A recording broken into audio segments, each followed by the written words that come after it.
Παιδιά, οι δυο μας. Οι δύο τάξεις καθόταν στα θρανία και η άλλη τάξη καθόταν κάτω. Τον ίδιο αριθμό παιδιών. Ύστερα κτίστηκε αυτή η αίθουσα και έγινε νηπιαγωγείο. Αργότερα βέβαια έστειλαν και τρίτο δάσκαλο και μοιράστηκαν τα παιδιά. Ήταν εκείνη την εποχή, να μην μπερδευτώ, είχα μεγάλη δραστηριότητα. Ερχόταν τα 100 γυναίκες μαζευόταν στην αίθουσα να ακούσουν τις ομιλίες μου. Και τώρα αυτές που ζουν λένε, «Κυρα Φωτεινή, αυτό από εσάς το άκουσα. Κυρα Φωτεινή, έτσι κάναμε τα παιδιά μας, από εσάς τα μάθαμε όλα αυτά». Και κοπέλες, πάρα πολλές. Πηγαίναμε έξω και παίζαμε, πριν παντρευτώ φυσικά, και παίζαμε, πηγαίναμε εκδρομές. Πηγαίναμε στη Μηχανιώνα, πηγαίναμε στην Έδεσα, πηγαίναμε οπουδήποτε. Και κάθε Κυριακή γινόταν, το Σάββατο δεν είχαμε το απόγευμα σχολείο, το Σάββατο γινόταν με τις κυρίες και τις κοπέλες και την Κυριακή έκανα κατηχητικό. Κάθε Κυριακή. Αυτό με ευχαριστούσε πάρα πολύ. Και όλο το χωριό με είχε εδώ σαν να είμαι δικό τους κορίτσι. Μια φορά δάσκαλος, πάντα δάσκαλος. Κι αν γεννιόμουν, δασκάλα θα γινόμουν πάλι. Κρατάμε το χαμόγελό της και υποκλεινόμαστε στο ήθος αλλά και την καλοσύνη της. Στον κεντρικό στρίβεις δεξιά μετά το σχολείο και βρίσκεις τον χώρο του Πολιτιστικού Συλλόγου. Εδώ είπαν θα μας περιμένει ο επίτιμος πρόεδρος για να μας μιλήσει.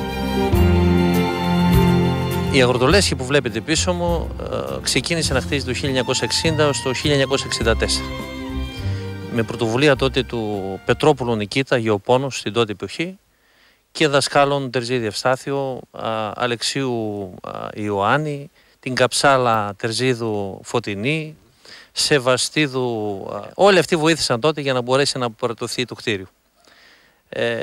Βέβαια και πάρα πολλοί νέοι της τότε εποχής βοήθησαν για να μπορέσει να χτιστεί. Λιώνανε ασβέστη, κουβαλούσανε πέτρες, χτίζανε όπου βοηθούσανε. Όπου τότε ήταν πρόεδρος βέβαια ο Τριφωνίδης ο Αργύριος και βοήθησε πάρα πολύ στην αποπεράτωση του κτίριου αυτού.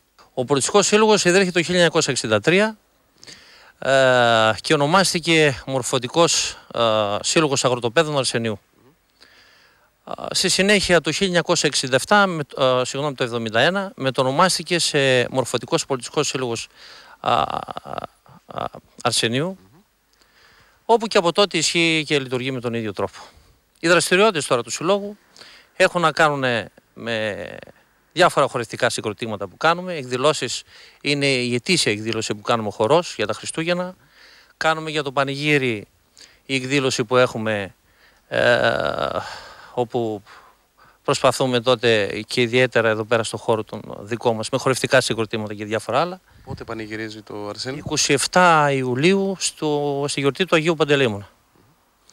Και έχουμε και το Πράσινο Μήλο βεβαίως, το οποίο το κάνουμε τέλη Σεπτεμβρίου με αρχές Οκτωβρίου περίπου, όπου είναι μια πολύ μεγάλη γιορτή με πολύ μεγάλο ενδιαφέρον. Η πιο παλιά γιορτή από το 1980 γίνεται αυτή η γιορτή και συνεχίζεται βέβαια και γίνεται ανελιπώς μέχρι σήμερα.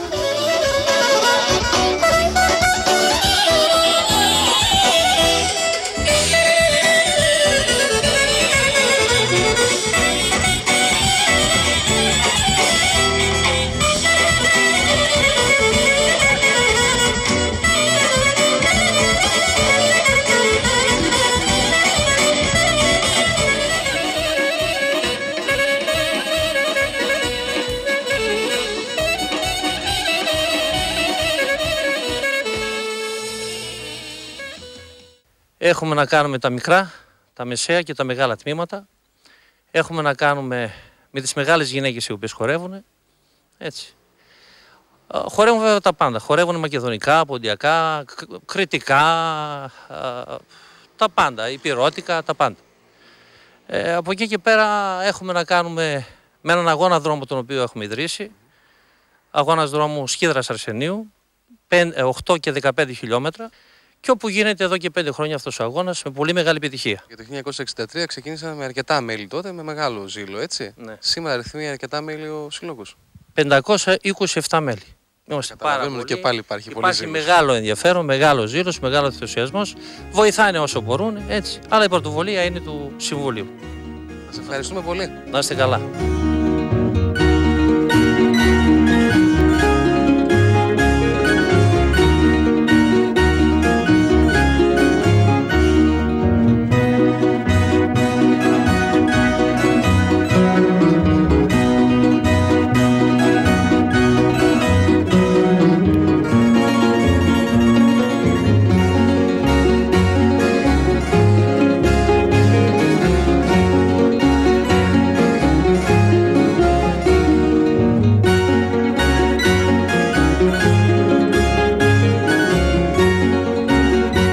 Ο κάμπος Αρσενίου, όσο γνωρίζουμε κύριε Δημητριάδη, παράγει απ' όλα σχεδόν, έτσι.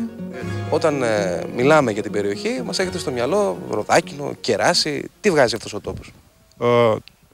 Ο κύριος όγκος της παραγωγής είναι το ροδάκινο, μετέπειτα το μήλο, το πράσινο μήλο συγκεκριμένα, γνώρισε στις δεκαετίες του 80 και του 90 μεγάλο όγκο παραγωγής, ο οποίος έχει πέσει τα τελευταία χρόνια λόγω του κοστολογίου και λίγο το αφήσαμε σαν παραγωγή. Μεν υπάρχει πάλι σαν παραγωγή, αλλά είναι πλέον λιγοστό.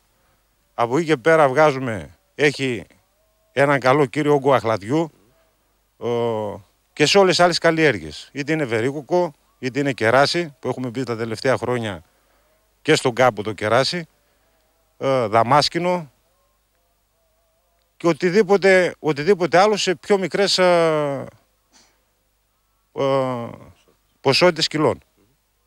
Εσείς είστε αγρότης στο επάγγελμα πόσα χρόνια περίπου τώρα? Πάνω από 20 ετία. Οι περισσότεροι κάτοικοι ασχολούνται με τη γεωργία? Όλοι ασχολούνται με τη γεωργία. Ο κύριος όγκος του πληθυσμού του χωριού, η κύρια βάση είναι η γεωργία. Έχουμε ακούσει ότι κάθε χρόνο εδώ πλήττεται η παραγωγή, έτσι, είτε από βροχές είτε από χαλάζι. Τι σημαίνει για τον αγρότη όταν βλέπει όλους τους κόπους του ξαφνικά να χάνονται από ένα καιρικό φαινόμενο που δεν μπορεί να το ελέγξει, έτσι? Αυτό το πράγμα δεν μπορεί να το καταλάβει κανένας εκτός τον ίδιο τον αγρότη. Είναι κάτι το οποίο είναι το κάτι άλλο. Είναι πολύ δύσκολο πράγμα. Το να βλέπεις να χάνονται όλοι σου οι κόποι ενώ έχεις κάνει όλα σου τα έξοδα. Δεν το βάζετε κάτω όμως, κύριε Δημητριάδη, έτσι? Νέα χρονιά, ξανά. Νέα χρονιά δεν μπορούμε να το βάλουμε κάτω. Δεν γίνεται να το βάλουμε κάτω.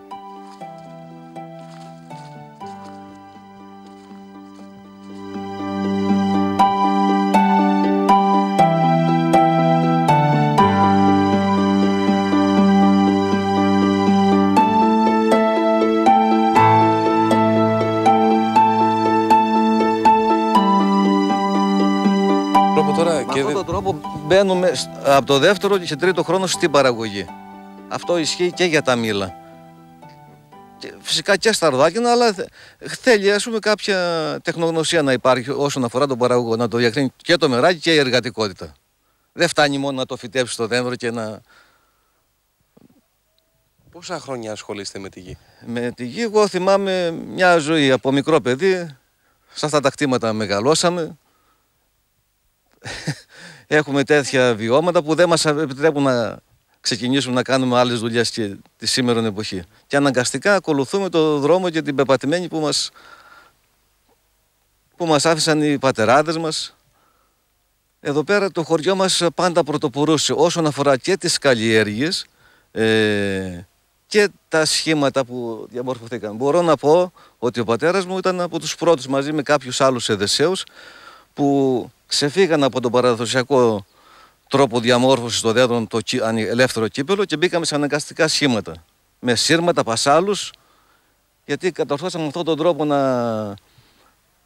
να έχει παραγωγικότητα, περισσότερη στρεματική παραγωγικότητα, ας πούμε. Και μηχανοποιείται και η καλλιέργεια παράλληλα.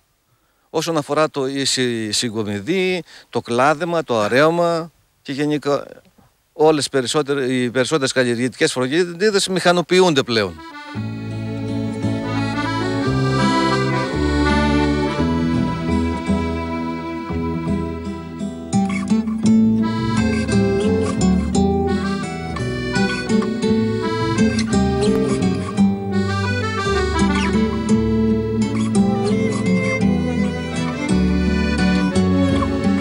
Περάσαμε από τα Καπί και είδαμε κόσμο εκεί.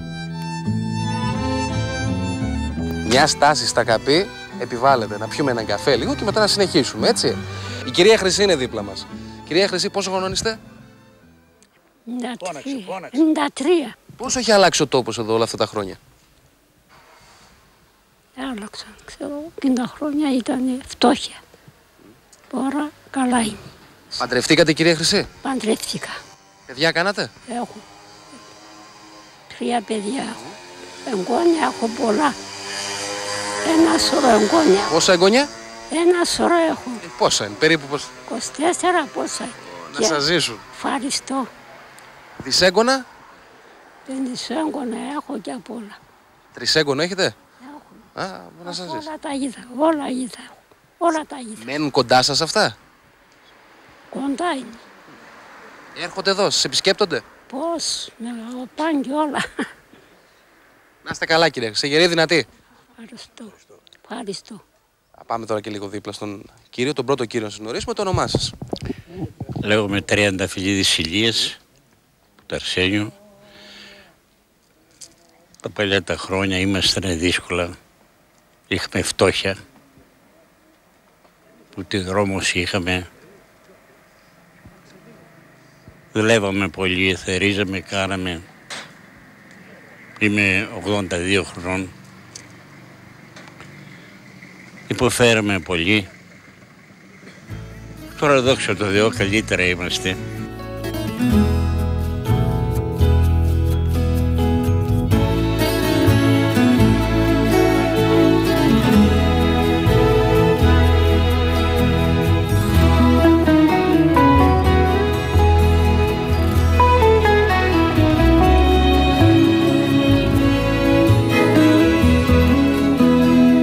Γεια σας, το όνομά σας? Λέγομαι Στεφανίδης Γεώργιος. Κύριε Γιώργο, εσείς από εδώ, από το Αρσένη είστε? Από το Αρσένη εδώ γεννήθηκα, εδώ. Λοιπόν, γεννήθηκα το 1925. Είμαι 88 χρονών. Λοιπόν, να σας πω, τι να σας πω, δηλαδή οι γονείς μου ήρθανε απ' έξω από τη Ρωσία το 1922. Όταν ήρθαν αυτοί εδώ πέρα, δεν υπήρχε τίποτε. Υπήρχαν μόνο εντόπιοι εδώ μέσα του τόπου. Αυτοί ήρθαν εκείνοι εδώ πέρα, η αλήθεια να λέγεται, αυτοί οι εντόπιοι, οι 5 που ήσαν εδώ, οι οικογένειες αυτοί, τους φιλοξενήσανε. Τους βάλαν στα σπίτια τους μέσα, τους είχαν σαν να ήταν μια οικογένεια. Λοιπόν, μετά από εκεί, ύστερα που λέει ο λόγος, ο επικισμός τον καιρό εκείνο τους έδωσε δάνεια, κάναν σπίτια, το ένα το άλλο. Λοιπόν, και ο καθένας πήγε στο σπίτι του. Δεν υπήρχε τόσο άγχος τον καιρό εκείνο όσο έχουμε τώρα. Το άγχος έχει κάνει κακό τελικά, Το άγχος τώρα. Τον καιρό εκείνο δεν υπήρχε τέτοιο άγχος. Λοιπόν, από εκεί και πέρα, να σας πω τα παλιά, θερίζαμε, οργώναμε, κάμναμε. Τώρα που λέει ο λόγος, ας πούμε, αυτή την εξέλιξη, πάμε όσο πάμε και να πω στο χειρότερα, ας το πω στο χειρότερα πάμε και στο καλό δεν πάμε. Νομίζω ότι τότε ήμασταν καλύτεροι. Δεν είχαμε και τότε τις αρρώστιες. Να μου πείτε και για ένα καλό σας φίλο που έμαθα ότι έχετε. Ένα πολύ καλό φίλο. Ο καλός μου φίλος, λοιπόν, έχουμε φιλία γύρω στα 50-55 χρόνια. Είναι ο κύριος δίπλα, είναι ο κύριος? Ο κύριος Παπαγεωργίου. Κύριε Παπαγεωργίου, το μικρό σας? Αναστάσιος. Κύριε Αναστάση, είστε δύο καλοί φίλοι, έτσι. Ναι. 50 και πλέον χρόνια. Μια φιλία Και κουμπαριό. και κουμπαριό. Μισό αιώνα φίλοι. Ναι. Για πείτε μας λίγο, πώς ξεκίνησε αυτή η φιλία, θυμάστε την αρχή της? Φιλία εδώ στο χωριό. Βγαίναμε το βράδυ στα καφενεία, πίναμε, διασυδράζαμε. Δεν είχαμε το άγχος αυτό τότε. Φτωχοί ήμασταν, αλλά μια δραχμή να είχαμε, πήγαιναμε τη γλεντούσαμε. Τώρα έχει μεγάλο άγχος. Ποιο είναι το μυστικό μιας φιλίας να κρατήσει τόσα χρόνια? Ένας φίλος, λέω, να κρατήσει τόσα χρόνια. Ποιο είναι το μυστικό? Το μυστικό Έχετε τίποτα. μαλώσει ποτέ, ας πούμε? Που καμιά φορά έτσι στα αστεία τσακουδόμαστε. Αλλά δεν κρατάμε κακία. Υπάρχει εμπιστοσύνη, έτσι, απόλυτη. Ναι. Εδώ τώρα τσακώνομαστε, ο κόσμος μας βλέπει, αυτοί μάλωσανε. Την άλλη μέρα μαζί είμαστε. Με τι ασχοληθήκατε εσείς? Εγώ ασχολήθηκα πρώτα με τη γεωργία. Με τα ζώα οργώναμε, Ύστερα άνοιξα πρατήριο καυσίμων. Έχω 50 χρόνια που το έχω. 50 χρόνια, Ναι. Πόσα αυτοκίνητα κυκλοφορούσαν τότε και τραχτέρ? Το 62. Πόσα αυτοκίνητα και τραχτέρ κυκλοφορούσαν τότε? 2-3 τραχτέρ, ούτε. 2 τραχτέρ είχε και... Κούρσες? Κούρσες δεν είχε και 2 αγροτικά. Δεν είχε. Αλλά ήταν, πουλούσαν βυζίνα στα μηχανάκια τα ραντιστικά τότε εν μέσω διεύθυνση γεωργίας. Ένα μηχήνι παιδεύμα και ήταν οι μηχανές με το χέρι, ποτήλης ήταν, με το χέρι. Δεν είχαμε ρεύμα. Ύστερα ήρθε το ρεύμα, πέρασα μηχανές με ρεύμα. Κατάλαβες. Και πάλι άλλαξα μηχανές, τώρα έχω υπεραυτόματες μηχανές. Ευχαριστούμε κύριε Αναστάση, να είστε καλά.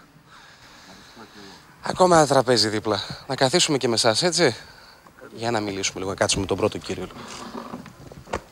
Το όνομά σας? Γεραντίδης Χρήστος. Κύριε Χρήστο, εσείς από εδώ από το Αρσένη είστε? Από το Αρσένη. Μιλήστε μας λίγο για εσάς, με τι ασχοληθήκατε? Είμαι παλέμαχος. Έπαιξα στα 13 μου χρόνια στην πρώτη ομάδα του χωριού το 54. Αυτοδίδαχτη μέσα όλοι μας. Παίζαμε, αγαπούσαμε το ποδόσφαιρο. Το ποδόσφαιρο το οποίο το σημερινό με τότες ενδιαφέρει πάρα πολύ. Πάρα πολύ. Δηλαδή αγάπη προς το ποδόσφαιρο δεν υπάρχει τώρα. Πώς τη λέγανε την ομάδα του χωριού τότε? Τότε το λέγανε Ολυμπιακός. Αλλά το 63 αλλάξαμε και βάλαμε Μέγας Αλέξανδρος.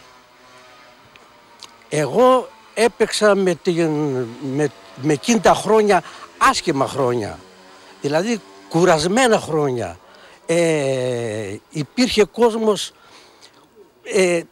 δεν ήταν λίγο καθυστερημένοι προς το ποδόσφαιρο. Δεν αγαπούσαν μερικοί το ποδόσφαιρο και μας ενοχοποιούσαν μέσα στο γήπεδο, πετούσαν μέχρι και πέτρες. Για να ήσουν καλός παίκτης δεν σε θέλανε. Η καταγωγή σας από πού είναι? Εγώ είμαι από εδώ, γεννήθηκα εδώ. Μακριά, γιατί προγονείς? Παππούς μου είναι από το Τυρκεσόν, της περιφερείας Αρδαχάν. Ο παππούς μου με την απελευθέρωση της Μακεδονίας έστειλε ρούβλια με τον ελληνικό πρόξενο Οδυσσού. Έστειλε ένα χρηματικό ποσό αντιπροσωπεύοντας τας ανάγκας του πολέμου. Και ο πρέσβης έστειλε ευχαριστήριο μήνυμα στον παππού μου το 1913.